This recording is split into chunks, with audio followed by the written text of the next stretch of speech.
I was at the hospital this morning and Worsdell author. And I don't know if you just heard that, but my doorbell just gave a lovely little ding-a-ling. So nice. So nice. I could use that as my jingle. I'm Beth Worsdell, author, and I'm here today with the fantastic Leslie Rush. And I'm so thrilled you're here with me today, Leslie. How are you? I am outstanding. How are you, Beth? I'm good. I'm good. And before anybody misses out, Leslie, I am quickly going to put the link over to the Writers Rock group and the Writers Rock Readers group so everyone can join us. Okay. So bear with me 1 second. I do apologize. I can see us live. I can see us here. We're here. There we go. So let me share that with the Writers Rock group. There we go. Shared. I'm getting very good at this. I'm getting quite efficient, which is a little bit surprising. Writers Rock Readers Group. There we go. Wanda is on standby to approve it as soon as she sees it. Very good. So we're good. I think we're there. Okay, we're done. So thank you so much for joining me, Leslie. Thank you for having me. I have to say, the moment I saw your book cover for your upcoming release, I was in love. Oh, can I just see it again? Beautiful Jenna Collins. She read the book and she sent me some samples and some different ideas that we did incorporate some of the ones we didn't use for the cover into bookmarks and the banner that I have on Facebook. And I'm just thrilled. Oh, it's so beautiful. I love it. It's so beautiful. I think it's so, hold it up again. I mean, it's so visually stunning. I absolutely love it. Just go back a bit. I'm trying to see where we are here. Okay. That's it. Perfect. Dun, dun, dun, there we go. That is fantastic. I think I love everything about it. The eyes, and everything in it is actually something from the book. These are mountains, and then this is a hawk up here, and wait, backwards. Yeah. Okay, there's a hawk up here, and they appear on the back as well. This is Vivian, my main character. Or Vivi, yes. Yes, and this is her. You can see her feet kind of stepping through here, and this is the uncorrected arc. But when it comes out shiny, you can't really see the spots and the stars, but there's stars all over the whole thing. And I love on the back, there's this wonderful. Wait, where am I? That's it. The mountain range, which was from actually another. Was from another cover idea. But I told her, I've got to have that. I got to have that somewhere. So it's on the bookmark. And it's, of course, on the back with, again, the blurb and the two hawks, which are Vivian and her father. And we have the wolf on the front cover. And it has, even though the wolf actually is a good thing in the book, the menacing part is the blue-eyed bad villain. So I asked them to make blue eyes for that. In there. You must have been so excited when you saw the artwork. Oh, yeah. As soon as I saw, just, how they do it in different layers. And the first one was just clouds, and the wolf had brown eyes, and she was just like this purple person with, it was just weird, very sci-fi looking. And I said, I don't think she should be like the naked purple person. Yeah, it's an adult, and Jenna said, no, that's just kind of like a mock-up of where she will be. And so, but it was, I was showing it to a couple friends of mine, my friend Pam Thompson, who's a blogger, and she saw that. She said, that's the cover. That is the cover. Yeah. So, and then on the spine, I wanted to go with the vertical. Vertical instead of, like my name is still horizontal, but I just loved that and using that feather. So I think it's everything about it was just like, it's beautiful, isn't it? Right, we're going to say hello to a few people because we've got people coming online. So we've got Carla Lewis. Hello, Carla. Hi, Carla. My fairy godmother is here as well. Hello, my darlings. Thank you so much for joining Leslie and I. We're just gushing. And that's the right word, gushing and chewing over her book cover because it's so beautiful. I think it's one of those things, isn't it? I think the moment you see the right cover for your story, it's just love. That's it. That's the one. We have some adjustments to make, and we need to do some other things. But yeah, as soon as I saw it, that was it. Boom. That was the one. It's so exciting. And you're releasing in December, is that right? October 6th. Sorry, do you know what? Because I know we're both doing the anthology together. I've got December in my brain. Yeah. But I do beg your pardon. It is October, I know, because I looked earlier.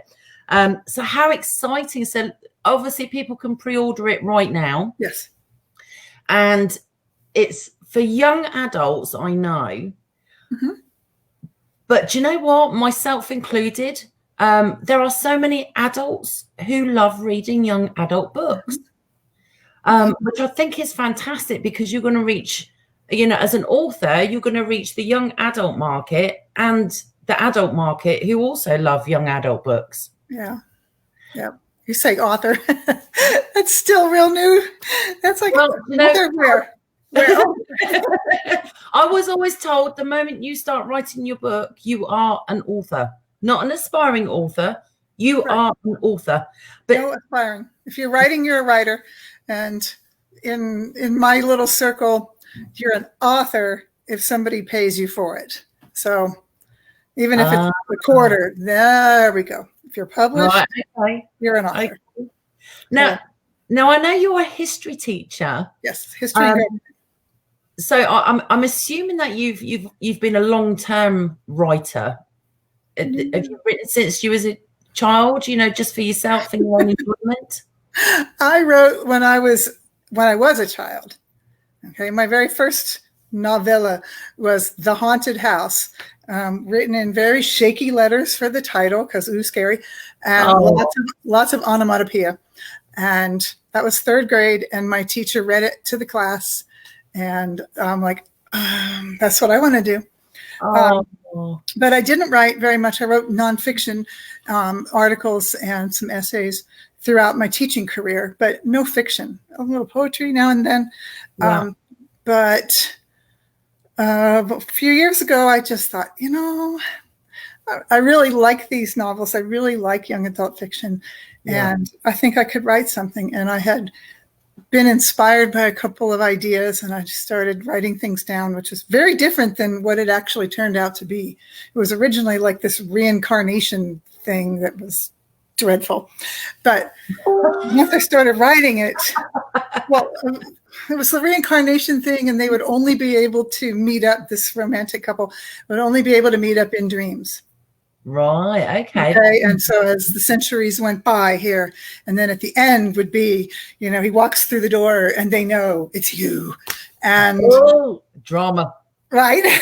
But it just, it wasn't. I don't think I could write it and do it justice. So I changed it to something else. Now I find that very interesting that you were writing short stories as a child, but you actually ended up being a teacher. Now, did you want to be a teacher more than the writing side? I don't know. When I went back to college, I went late. I was already 27 when I went back to college, and I already had my oldest son. And I just thought, I don't want to be the world's oldest waitress. So I need to do something that's real. And so I was married. I am married. I've been married for 42 years. I got married when I was 18, and still everything's wonderful. And you could literally kill 3 people and been out before now. If I had only known. Okay. I'm only kidding. I'm kidding. Do you know what? I have the deepest respect. I've actually been with my husband since I was 18 too. Well, there you go. It's hard. And everybody looks at you like you got married when you were what? Well, I made him wait 5 years. Oh. If I'm telling the truth, he made me wait for 5 years, but there we go. Yeah. Oh my gosh. But no, I didn't have time. I've always been, I've always draw. I had artistic and creative endeavors, but raising 2 boys and teaching in middle school and high school, I just didn't have time. Yeah. And building a family is hard and working. I don't know how people do that. You know, they're writing and they got little kids running around, and they have a full-time job elsewhere. But being a history teacher has been just amazing because, like I say in my bio, I've eavesdropped on my readership, on my audience for almost 30 years.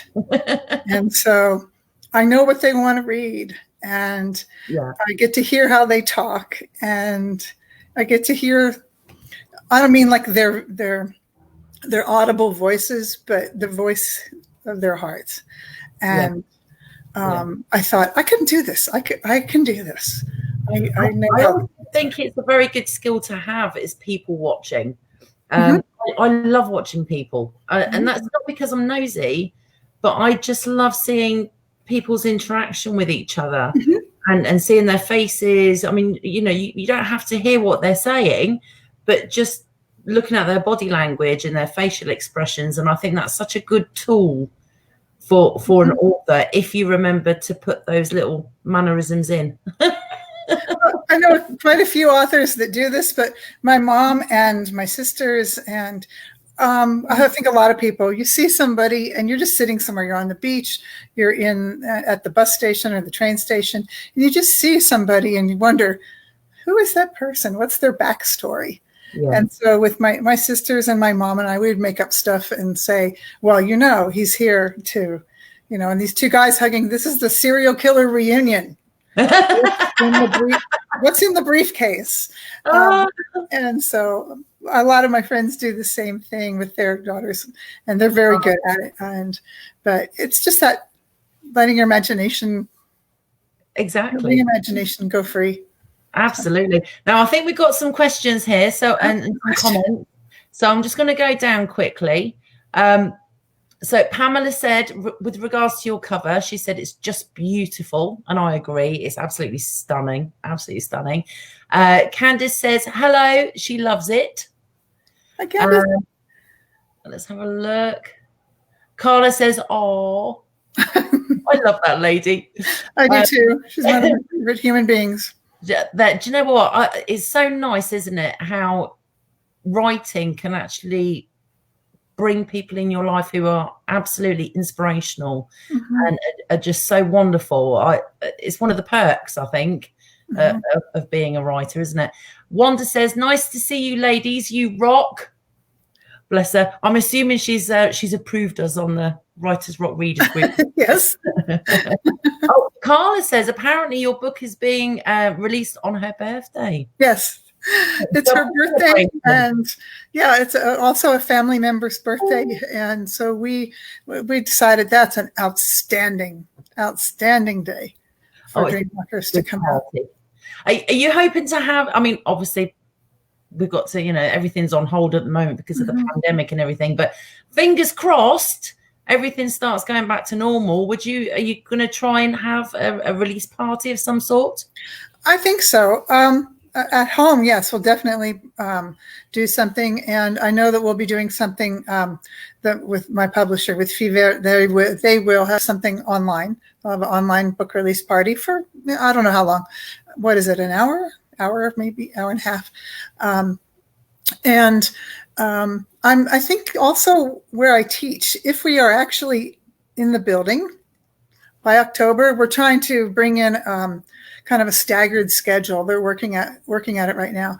But if we have any students there, I know that my librarian, Nisa Harden, she said that she had wanted to do something there, just something small to say, look, we have an author in the building, and here are some copies, and give away a couple of them maybe.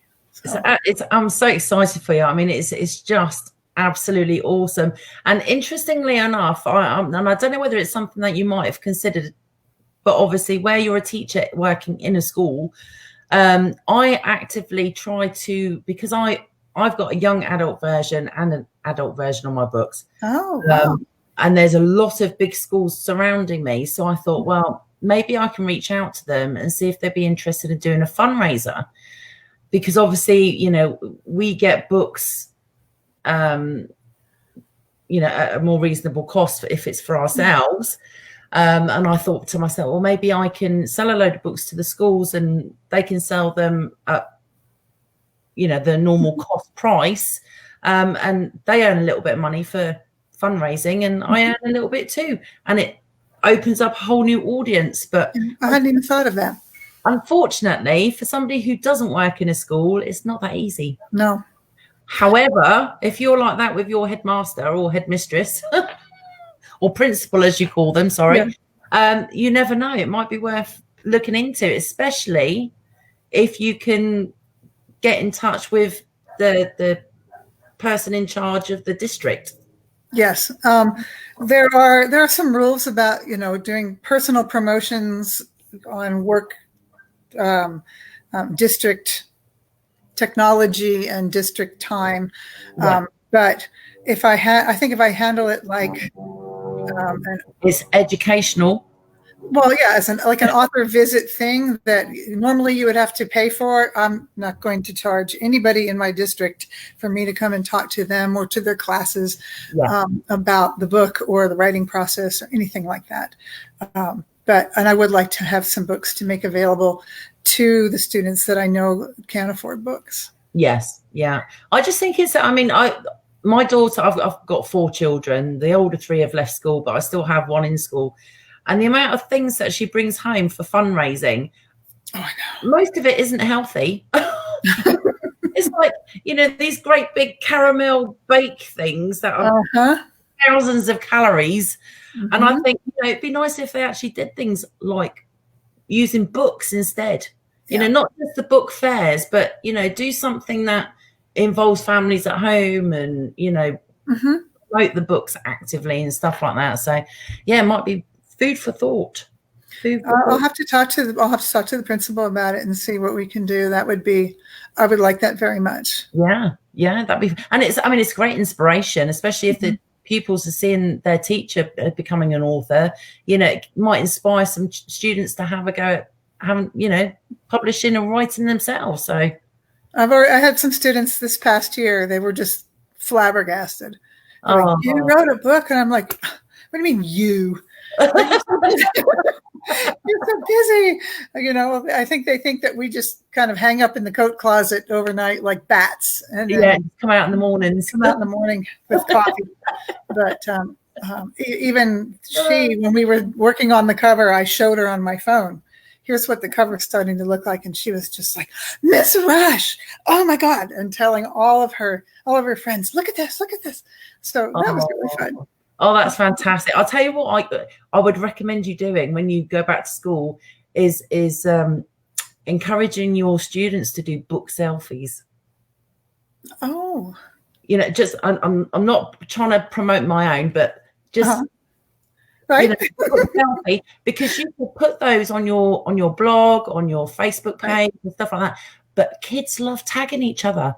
And if they take a picture of themselves, they're splashing that all over Facebook and Twitter and I said Twitter like American then. It's rubbing off. But yeah, anything like that, things like that can just go viral. So you might want to encourage, some of the kids to do some book selfies. That'd be awesome. You can promote them and they'll be all chuffed because they're on your website and stuff. That'd be great. Yes, they would. They really would. They like seeing themselves in anything at all. Yeah, with their ducky lips. I still can't do that. If I do that now, it just wrinkles. It does not look pleasant. Yeah, I know. Okay, so we've got some more comments. So Pamela says, so glad it's not reincarnation. So she obviously really, really likes the Dreamwalker scenario. We will find out a bit more about your book in a second because I'm desperate to talk to you about it. Carla says an hour to an hour and a half for the book party launch. Oh, okay. So that's good news. Carla says, I definitely keep Brandy Woods and Candice Robinson informed on that, Leslie. Yes. That would be a great promotion.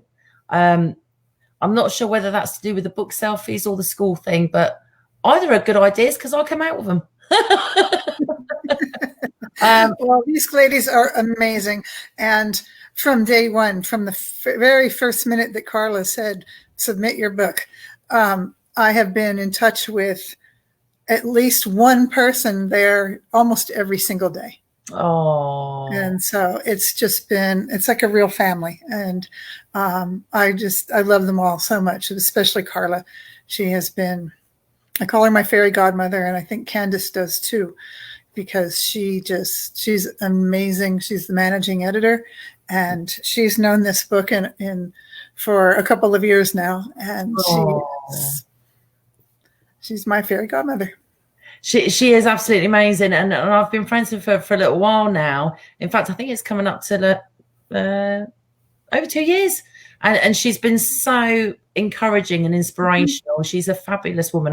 Her book is fantastic as well. I know you've probably read it as well. Yes, I have. And I actually got to meet Carla last year when I was still on crutches after my broken ankle, bless her. Oh. I knew she was down the road at my Barnes and Noble, and I was so determined to get down there. I hobbled in with my crutches, still had my foot in a boot, but absolutely fabulous. That's funny. But they are fantastic, and I've got to add, because you've got a short story in the link by link anthology, which I did as well. I'm so super excited about that. I haven't got to your story yet because yours is a little bit further on in the book and I haven't got that far. But that one is being released in December, isn't it? Yeah. Yes. Now, your story is called Yesterday's News. Yes. That's very intriguing. Now, is it quite magical in the same sort of genre as DreamWalkers? No. But it is connected to the DreamWalkers because it takes place in the same town. Right.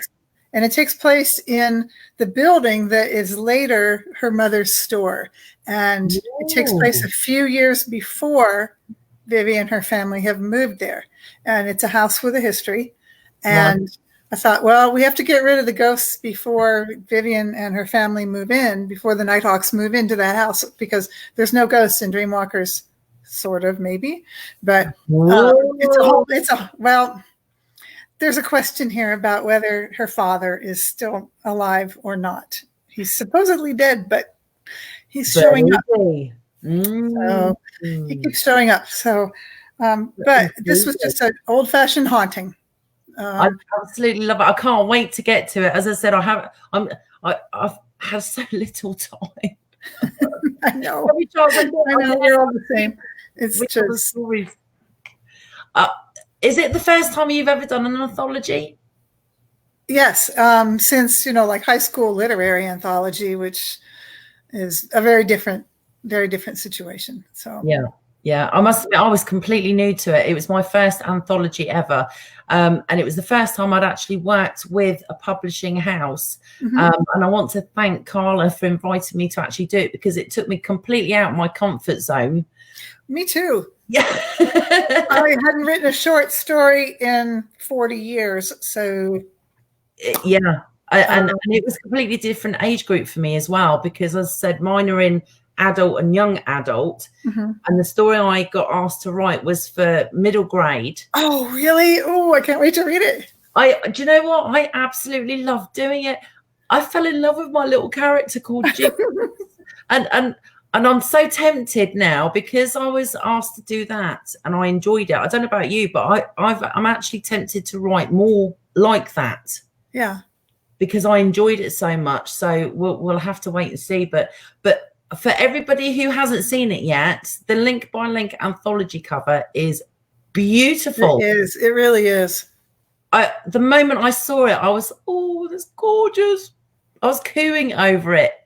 So everybody's got to buy that as well, because Leslie's story's in there, my story's in there, Carla's got a story in there. Oh, her story's wonderful. Wait till you read it. Oh my God, it is fantastic. So we're all in there, so you've all got to buy it. There's something for everybody. Absolutely. There actually is, isn't there? There's mine at middle grade, and then it basically just goes up in age groups. So it's a beautiful anthology for every age group, which I think is absolutely stunning. I'm going to quickly see if there's some more questions here on stuff. Carla said, yes, book selfie, tag FVP. Wanda says, brilliant idea. Carla said, Carla wants to know, how many drafts did you write? Okay. Carla. Hang on a minute. For which one? Did you mean the short story or for Dreamwalkers? Oh, let's do both. The story was faster. As soon as I figured out what I wanted to do, I just wrote it and then went and did an edit, and I sent it to my dearest friend, toughest critic and head cheerleader, Pamela Thompson. And we all need one of those. My critique partner, BFF forever. We share the same brain, in many ways. And so I sent it off to her, and she found all the things that really were awful and said, this is great. This is, and so then I did a redraft it and then sent it off, and then they line edits and quick copyright. They just sent the PDF out, and I found one thing that I needed to change. So it was much different than a novel. Dreamwalkers was originally almost 95,000 words. And I know people don't realize what goes into them. Yeah. And I really was not, I was aware of story structure, but not really pacing. And so I didn't realize that when the really inciting incident occurs, like at the end of chapter 6, that's a little bit late. And so the second draft was basically cutting 10,000 words straight up, taking 6 chapters and turning them into 2. Wow. And that was hard. That was hard because I had some but this paragraph, it's like beautiful. And, so I just butcher your own work, do you? Yeah, and I have a file that's called outtakes. And so anything that was just really well written, but I can't use it, it's just there. And I have them under weird things, under character, under setting descriptions, under, just emotional responses. So maybe I can pull them out and use something sometime, but I can't just throw them away. That's a really good idea, actually. And do you know what? That's something that I hope everybody from Writers Rock is actually, because that's our author group. I hope you're all watching and listening to that, because that's a really good idea.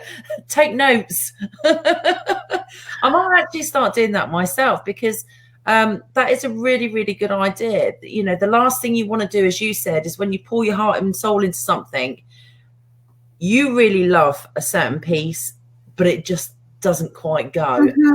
And we had a whole 4 pages of Vivi's previous boyfriend, Rick, and how that ended. And it was really nice little portrait in 2 people who shouldn't be together. And it just was a mess. And he was awful. And it turned from 4 pages into 2 paragraphs. Right. And so, but I kept that because exploring what that relationship is like when you just want to have a boyfriend. So at least somebody knows I have a boyfriend. Yeah. When you have that going on at that age, and going to homecoming, and I don't know how to dance, and he's showing up with a flask of Fireball, and you want to be cool. So boy. Yeah. And he's cute, but not the right boy. Yeah, not a mother's dream. No. I wanted her to have a backstory of having had a boyfriend, but not really. So she's very lonely. Vivian's very lonely. She has, basically one friend who's gone for the summer, and she doesn't let people in very easily. But I didn't want her to be this total hermit. Yeah. So she did have a boyfriend before life. Before everything kicks off, right? And they live in a really small town, so everybody. Yeah. And so everybody would know. Oh, that those 2 were a couple before, but so I just wanted her to feel. I wanted to explore that isolation and how that relationship, even though it's only 2 paragraphs, it almost made the isolation worse. Yeah. because she thought she had something in common. They're military kids, and military kids have a lot of things in common, even if they don't know each other. Absolutely. You know, the news matters. Yeah. What they're seeing on TV at night in the news, that matters. Yeah. And being gone and being away is very different from my dad's gone on a trip somewhere, or they're working or whatever. It's very, very different. And that kind of comes up in yesterday's news too, because the brother and sister in that short story, their father's a police officer. Oh, so they're feeling the same sort of emotions, aren't It's a little different with police officers. I've had students that are children of law enforcement, and one of the rules is nobody walks out of the house without saying goodbye and saying, I love you. Yeah. Because it's rare, but it happens. And so, wow. Poor Vivian. But it's nice it really was bad. But it's nice that, you know, the readers can, you know, understand where she's coming from and feel that emotion, you know, especially for older readers like me, because I love young adult books. I really do. And you know, and it's nice when you can feel for a character, not just by remembering what it was like for us when we were younger, but also feeling for that character as a parent. Mm-hmm. Do you know what I mean? Because you sort of get doubly attached, because, you know, you remember those things and emotions that when you was a teen, but then as a mum, you just want to hug them. I know. And Vivian's mom is like Miss Perfect. Okay, she's like perfect mom. She's always really calm, and but she's also kind of keeping things from them, and she really was on my mind a lot, because she's like the mom I wanted to be.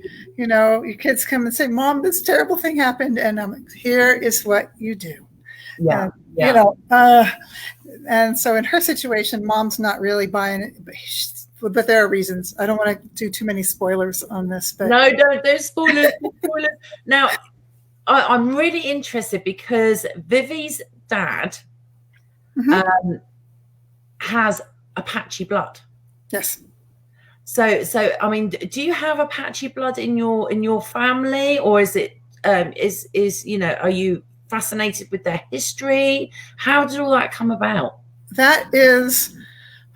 We have friends, and we have friends that are Apache, and I've had native students from both Mescalero Apache tribe and also White Mountain, and also our local tribe, the Isleta, the Pueblo Isleta del Sur, the Tiguas, and some of them also are military, and so they have these two groups that they belong to. They're tribal and also military, and it's very lonely. And we have a lot of military kids here in El Paso because of Fort Bliss. But when I moved here, we started traveling all over, looking and spending time in the Navajo Nations and on several different Apache reservations. And like I said, we have some friends, and one of them was very instrumental in the subject matter for this book. We were just kind of talking about what dreams mean in different cultures, and he was telling me just generally, you know, how dreams are viewed, and that was just like ding, ding, ding. Yeah, this is what I got to do. And so he, and also another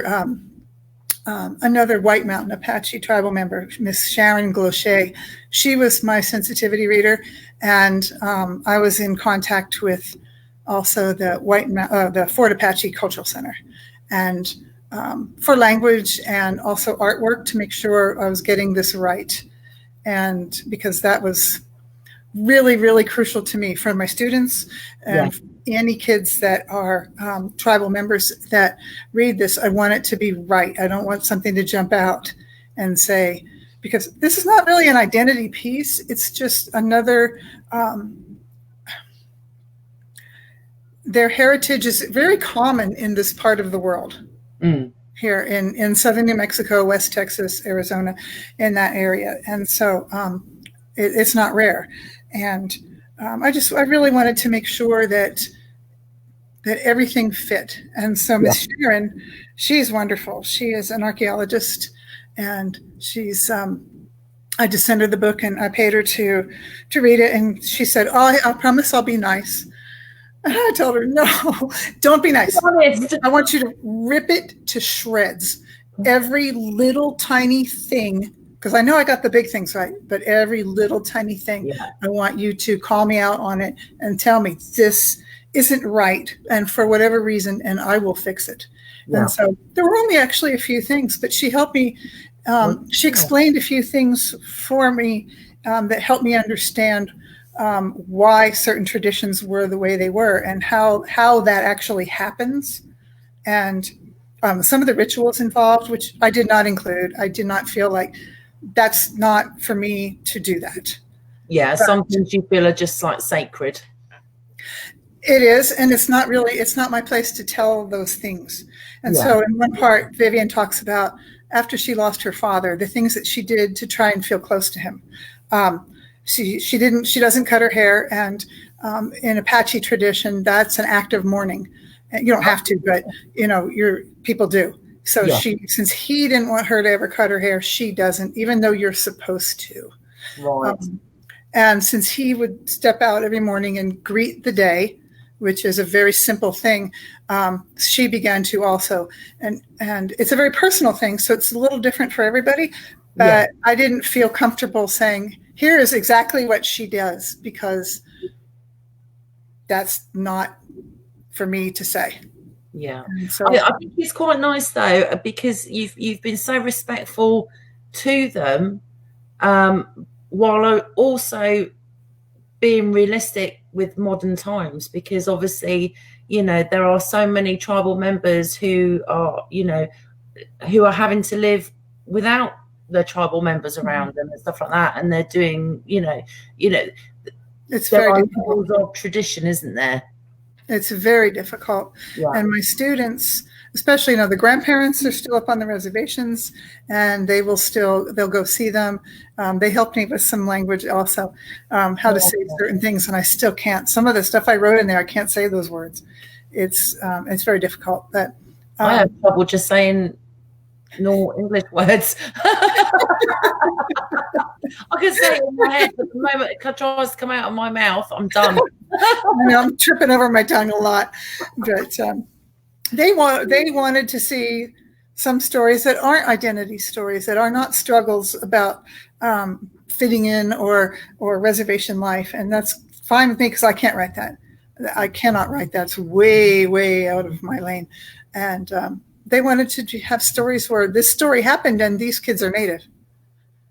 And I thought, I can do that. I think it's a lot of help, a lot of work. I'm actually quite jealous, because I love learning about history myself, although it's got to be history that I'm really interested in, especially like the ancient civilizations. My husband calls me Dory. The fish from Nemo. Yes. I've literally I can literally, that's it, just keep swimming. I can literally walk into a room and go, what the hell am I here for? I'm terrible. But if it's something that I'm really interested in, I do retain it. If I'm not, in, out.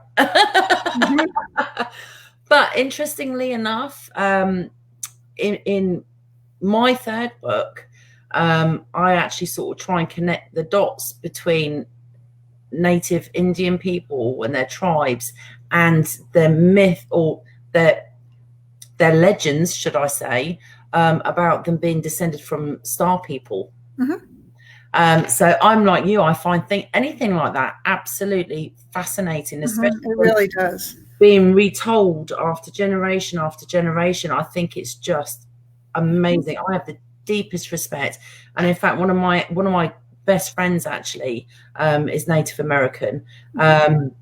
She was adopted, and it's only in the last few years that she's found out which tribe she's from and everything. Oh wow. And I'm so happy for her, because she's actually reconnected with her blood family, and It's beautiful to see. So I'm actually quite jealous you got to talk to an archaeologist. Look, I said that. My son's an archaeologist, and she worked with him in the same in a lot of classes, getting their master's degree, and also on a number of digs. And so, and she was fascinating. She's older than my son, but younger than me. And so I felt actually really honored that she would take her time to read a 300 and something page book to tell me and to tell me what is wrong. I think that's lovely. Having friendships like that and that level of input from somebody who knows, I mean, that's invaluable, isn't it? It is. And I felt really happy because she really liked Lucas a lot. And she said that, I know that boy. Oh, so I felt like I had done a good job when she said that. I'm so excited. I'm so excited. Right, we've got some more comments. So Pamela McLeod said Pamela is Pam Thompson, by the way. Yes, she is. Carla says we love you too. Oh, that's so lovely. I just want to hug her. Let me look. Okay, so Carla says I'm in my feelings now. Beth, you are amazing as well. Oh, bless her. I told you I just want to hug her. I love her to bits. Carla said it's a great story. I'm so excited to read Dreamwalkers because that is right up my alley. I love anything like that. Oh, good. And it's such an interesting concept. I don't think I've ever read anything with that type of concept, and I'm in love with just the idea of it, so I can't wait to get stuck in. Oh, I can't wait for you to read it either. I think it's really neat. And I will make sure I put a review on. I've got to put Carla's review on actually because I've got to reread hers. I read Carla's book when I was recovering from my broken ankle, but I was so out of it on all my painkillers. There were chunks of her book missing because I was all out of it from the painkillers, so I'll need to reread it again so I can do a proper review. But I will.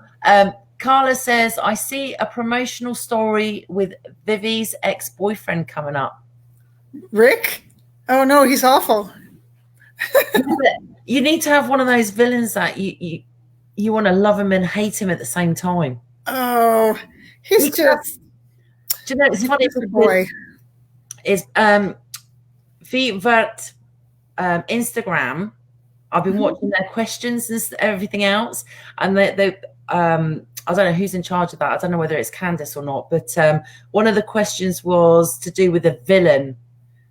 Jackson, what sort of villain do you like? And I said one that has a really sad background that sort of explains why they are the way they are and makes you almost feel sorry for them. You could have him like that. Well, that's kind of like the Jackson Connor, the villain in this particular, in Dreamwalkers. He started out trying to help people with this really, really cool program, Stargate program, which actually was a program. This is a real thing. I know because I've read about that. That was a real thing that really existed. And so I decided, that since there were only a few people in it, I decided they were my people.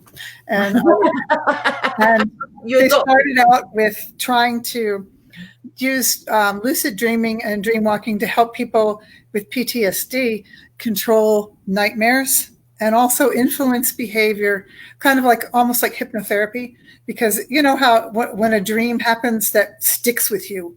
Yes. And it's still in your head for days. And so in this particular instance, in the real program, they were trying to influence the enemy through basically dream warfare. And because I don't know whether you watch it, but I watch that series Blue Book.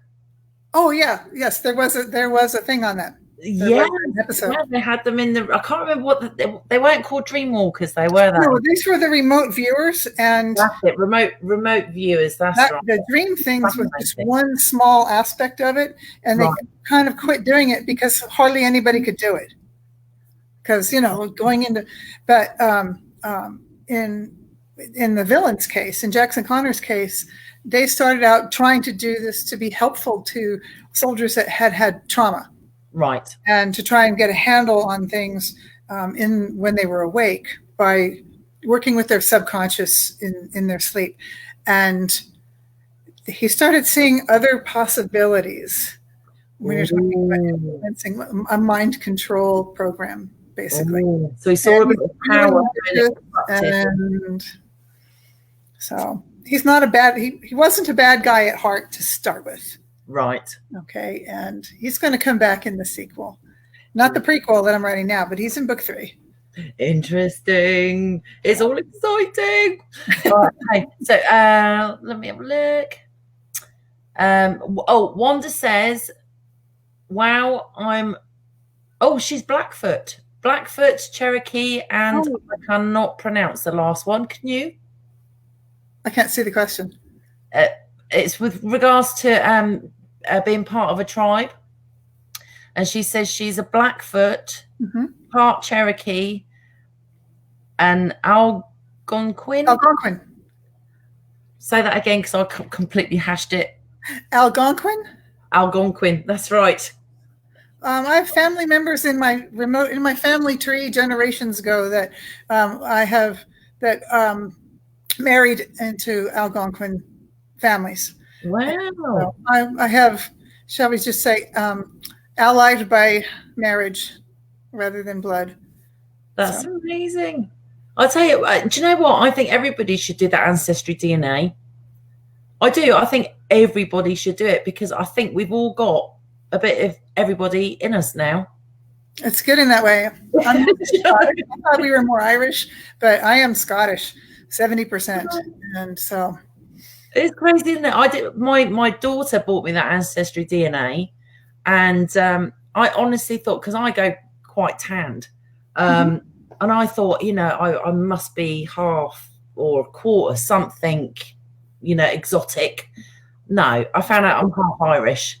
I said to my mum, where on earth does this half Irish come from? And she said, I don't know. Well, it's not necessarily half of like one of your parents is half. It may be coming from a whole bunch of other areas, and it must do. It was like 46% Irish. That's a lot. 1% Italian, and my mom was like, everything else is Irish and Scottish, and a little bit of the Scottish border, northern England. And she said, well, where'd that Italian come from? I'm like, a Roman soldier, maybe. Yeah, so, I'm from England, so we were invaded by the British Isles, so it's hard to say. You never know. Okay, let's have a look. Carla says, I'm so happy you did so much research. It really shows. So that's a big compliment. Wanda says, her grandfather actually told her several tribal stories. That's interesting. Wanda is just about to release her first children's book, so maybe she could write some stories about that as well. Oh, that would be wonderful. I really feel like that's something that's been, you see it in adult fiction, but not so much in children's literature. And I think that people are guarded about it, and rightfully so. And but I think if you do the research and you're writing with love, and you know where the line is, and you know what respect means, and you honor that, I think that it can be done. Yeah. I'm absolutely praying I don't offend anyone. I would die. Well, I mean, luckily I write sci-fi fantasy, so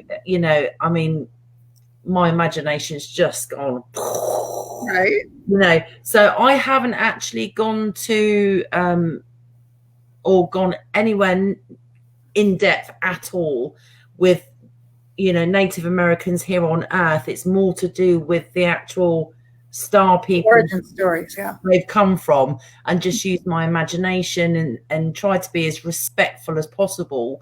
And I just hope people like it. We'll see. Carla says hers is a bit dark too, her story. I'm assuming that's for the link by link. A little. It's so exciting. Have you read that one? Have you read Carla's already? I read Carla's. Carla's is fabulous. I'm so excited. It is.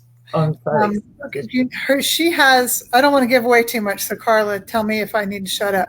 But it reminds me of, there's a spirit presence that kind of follows this family through the generations. And it reminds me of that spirit presence in the Witching Hour, the first book, Mayfair Witches, Anne Rice's book, which is, that book is brilliant to me. The sequels were not, but that book is brilliant. And that spirit that is there, multi-generations, getting stronger and stronger with every generation. That Carla's story reminded me of that a great deal. Oh, so absolutely fascinated with it. I'm even more excited to read it now. Oh my gosh. Good. Okay. Oh, Carla says her grandma was Cherokee. Mm-hmm. It's just fascinating, isn't it? Honestly, I swear to God, everybody should do that ancestry DNA.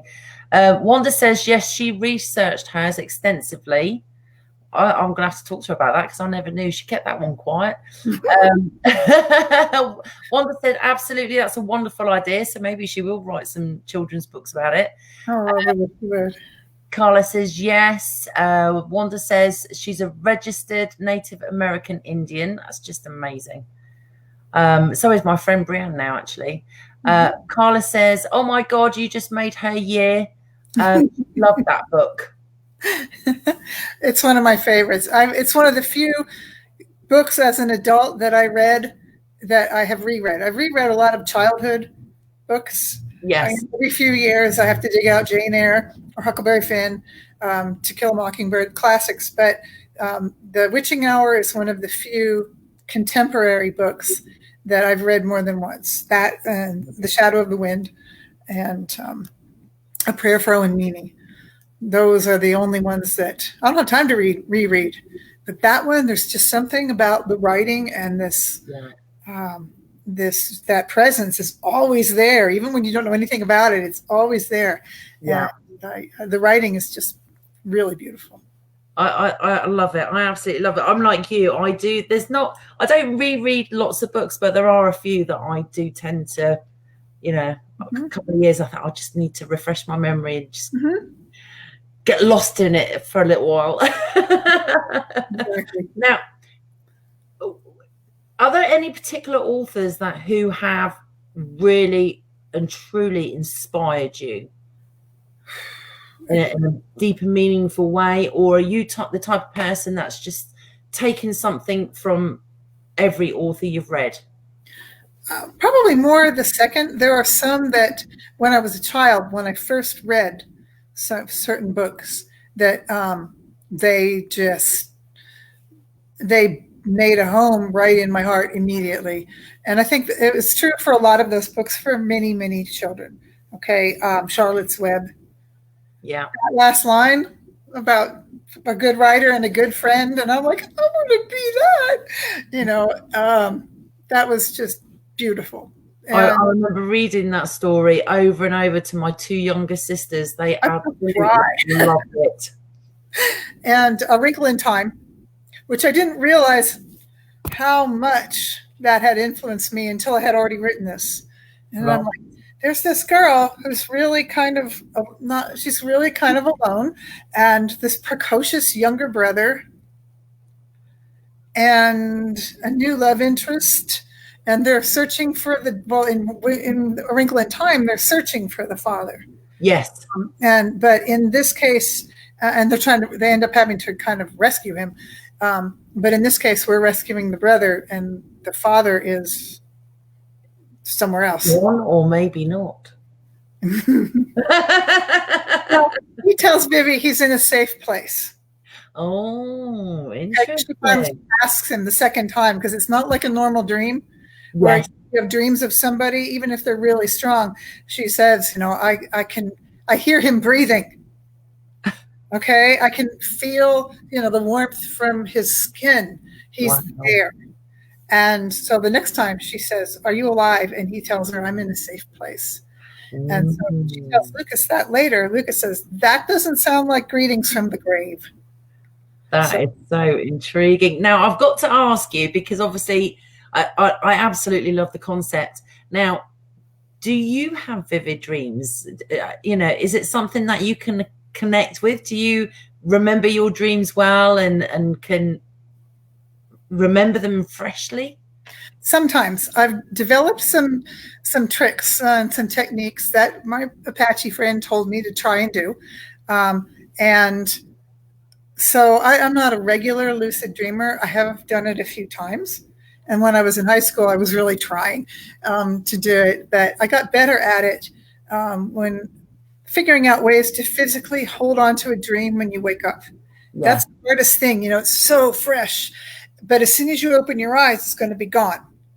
Okay. And so for me, what I do is before you even move your body, because as soon as you move, you're physically jolting yourself from your dream world. And so when you just wake up and it's still there before it can get away. I just like to say, I'll say one word out loud that is the key to what the dream was about. Interesting. Okay. And then start moving. And then there's a little hook that is still there. And then I'll try and write down a few more details before I even get out of bed. Grab that pen and say, if it was Vivian, it would be obviously Dad. Yeah. And he said something about Brian. And just try and get the bones of it, whatever you can remember. And was it scary? Was it beautiful? Was it both? And which it is, scary and beautiful. And so by doing that helped me a lot. And when I was writing, I know a lot of writers do this, but I'm falling asleep trying to figure out, Vivian, how are you going to do this? We need to get from chapter 13 to chapter 14. Okay. And going off to sleep, please tell me how we're going to do this. Yeah. And every now and then, that little voice says, ding, ding, ding. Yes, ding, ding, ding. How about this? Yeah. And so you might not know exactly, but you wake up and you kind of, you're on a different path. Like you've been guided a little bit. Yeah. It's just back there in the back of my brain talking to me. But it feels like her. And I knew her name. I knew the ending, and I knew what she could do before I wrote a word. And that's brilliant. Everything in between was the tricky part. Yeah. I completely understand what you're saying, and it's funny, and this is why I was really looking forward to talking to you, because my trilogy actually started because of a dream. Mm-hmm. And I never remember my dreams normally. I mean, I really do sleep like a log. I snore. I can't even deny that, because my husband filmed me on an occasion. Well, I can't even deny it anymore. And this one dream literally stuck with me for 2.5 years. Just kept popping into my head. Just the opening chapter of my book. Mm-hmm. But it wasn't until I actually started writing it down that the rest of it started forming. Mm-hmm. Now, when you get that inspiration as you are just falling asleep or having just had a good dream about Vivi, does that help? I mean, does it just let you flow when you start to deeper? I have to say something out loud. Yeah. If I say it out loud, okay, even if it's just a word, if I remember that word, that will be, I can't just wake up and try and write something, because, you look at it and what the heck did I just write? So if I say something out loud, if I say a word out loud, even if I just woke up for a second and went right back to sleep, when I wake up in the morning, I will remember that. Yeah, I'll remember that word, and it might be something that's going to point me in the right direction. But yeah, I've had a lot of inspiration through dreams. That's amazing. I think you're right. I think dreams are more powerful than people realize, aren't they? They really are. Yeah. Because how many times have you had a dream that the residue of it would follow you? Yeah. So in Dreamwalkers, Vivian is followed by residue. When she goes dreamwalking into somebody else's dream, there's little pieces of light energy. I call them chips of lightning that she sees in her peripheral vision. Wow. And so there are colors that represent different energies. They're like aura colors kind of things. Each person has their own kind of energy. And so if she's been in a dream with Lucas's energy is cobalt blue. And so after spending some dreamland time with Lucas, when she wakes up, there's bits of blue glitter in her peripheral vision. And it's how she finds him and how she finds her brother at the end by that's amazing. Paying attention to those sparks. That's just so intriguing, because I think it's details like that make it more realistic. Because there are people out in this world who genuinely believe that they can see people's auras. Mm-hmm. And I know quite a few people that they can, I guess. Yeah. And I even took a class which shows up in the beginning of Dreamwalkers. Took a class on aura photography, and I was like, I can't take a picture of it because I don't see it.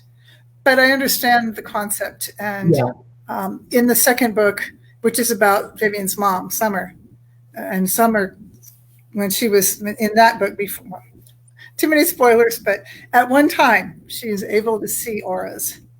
That's just she tries to recapture that in a couple instances in Dreamwalkers, but that's a whole other story. Okay, let me ask you a personal question. If you had a gift like dream walking, or a similar type gift related to your book, what would you pick? Oh. And if you also, I'm going to add this on, if you could dream walk, whose dream would you like to walk into? Be careful what you wish for. You might not want to really know. One of the characters in Dreamwalkers is Una, and that's Lucas's his aunt, his father's sister, and she has a gift of if she touches somebody, or sometimes if she touches objects, that sometimes she can just know. She's a little clairvoyant, not a lot, and she's very good at dream interpretation. And so they ask her for her help in a couple of instances. And so that, I thought, because she's intuitive, when she meets Vivian, she knows right away that Vivian's a dreamwalker, and Vivi doesn't know herself. Wow, interesting. To have that level of psychic awareness would be really nice. Yeah. Really would. I don't know if I'd want to be actually walking around in other people's dreams, because people are weird. You never know what's going on in somebody else's head. Yeah, it could get kind of creepy. And so Vivian's mom, when she's young, in the prequel, Shadow Visions, she is psychometric. She can hold an object in her hand and get impressions about the owner or the last thing that happened to that object. Oh, interesting. And so, yeah, that's going to be... that's a lot harder to write. You need to get writing, young lady, because I've got a feeling that once I read yours, I'll be wanting more. Oh. I'm just going to see quick questions that we've got as we come to an end. Okay. I could talk to you for hours, I've got to be honest with you. Okay, Wanda says, she loved Charlotte's Web. It was her favourite. And we've got T. Hi, T. She said, "This is great, Mrs. Beth. So happy for you." Oh, bless her heart. Thank you very much. Thank you, darling. I'm so glad that everyone's joined us today. And I don't know whether you know T, but I'm addicted to the videos. I'm addicted to your videos. Carla says she has a recorder by her bed that she dictates into when it happens. So I have my phone. You're interviewing me. Hold on, I'm interrupting you for just a second. Okay, darling. Just popped his head in here. Hello. Hi. Hi. How are you? Marianne's new Volkswagen. Okay, I'll see it. I'll see it later. Okay. At least he's clothed. My husband, I did an interview a while ago. My husband, that's my oldest boy. That's Adam. And my husband walked past just in shorts, all his chest, hairy chest hanging out, and everything. And the ladies were like, "Woo!" We had a Zoom meeting from work a while back, and somebody's naked toddler kind of streaked by in the background. So kids just they're like, whatever. So, anyway, where were we? What was that last question? Do you know what? See, Dory completely forgot. I warned you. Oh my gosh, Leslie, it's been an absolute blast. I swear I could talk to you. It really has. Thank you so much for inviting me to do this. I could talk to you for hours. I'm so absolutely fascinated. Would you mind coming back and let me interview you again? Obviously, sure. Sort of anytime about release day for Dreamwalkers, because I'm so excited and I would love to see all the book selfies and all that sort of stuff. Oh yeah, well, we're gonna have to do that. It's so exciting. I would love to keep in contact with you and have you back on here again, especially if you're doing other books related to Dreamwalkers. Mm-hmm. And then the final book. Oh, it's so exciting. Oh my gosh. Oh, hang on a second. T says, whose dream would she walk in? Okay. So they want to know. Okay, I think Carla wants to know as well. So whose dream would you be tempted to walk in? Oh boy. You mean like real people? Yeah. Well, anybody. You could, if you was a dream walker, you could do it to anybody, couldn't you? That's true. Although they have to, it's like vampires. They have to have something of yours for you to be able to get into their dreams. Oh, okay. I don't know. Maybe my grandson. He is, he just is now a teenager. He just turned 13. Tristan he reminds me so much of his dad. That was his dad that was right here. And just to get into that head, that 13-year-old boy brain, and see what's going on in there. You're so good. My first thought was Keanu Reeves. Well, is he following you too? He was following me on Twitter for quite a while. Apparently, so he's following everybody else in the world too. So that was I was crushed. Oh, isn't it amazing? I've had accounts for supposedly Tom Hanks, Oprah Winfrey, Keanu Reeves. And I look at them, I think, yeah, you've got 3 friends, mate. I don't think you are the real person. Yeah, probably not. He's got a brand new account and he wants to follow me. I'm so impressed. Stalker alert! Right. Oh, thank you so much, Leslie. I'm going to post your links underneath. Okay. If you wouldn't mind just checking on the video on my page every now and again, just to see what comments, because people might watch later on and know more. So they may tag you and ask you some questions. Mm-hmm. The video is going to go live. I'm going to post it up on the Writers Rock website. Okay. And it's going to be available, it's going to be available on the Writers Rock authors page and the readers page as well. So if you don't mind just keeping a little check on all 3.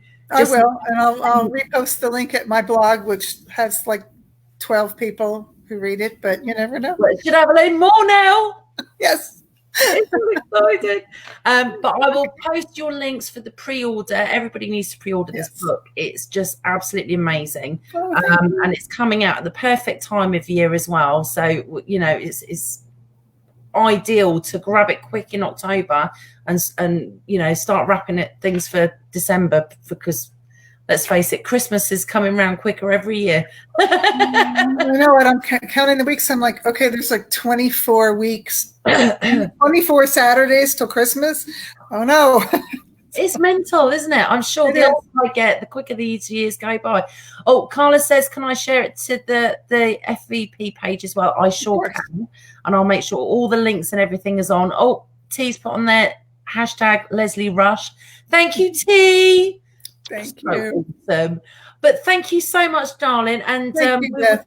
we will definitely set a date for when the book's released as well to come back and talk about it, because it's just I would love that.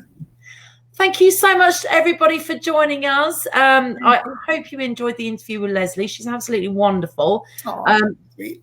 Please check out her book and pre-order it. It's available on the Fi Vertes publishing house website and on Amazon as well. On Amazon, and if you go on Amazon, there was a series called Dreamwalkers from the early 2000s. So if you go into Amazon and search it, put Dreamwalkers Leslie Rush. Yes, make sure you know Leslie's name. Right there. You can't miss those eyes. Yeah. I absolutely love them. So we will catch up with everybody soon. I think we've got another author interview on Friday. So please join me for then, and keep posted for all the events on the Writers Rock groups and also on my page as well. I have all the events. So keep posted, keep joining in. Love the fact that everyone's asked questions, and we'll Thank see you you all so again soon. Thank you, Leslie. Thank you, Beth. Mwah. See you later, darling.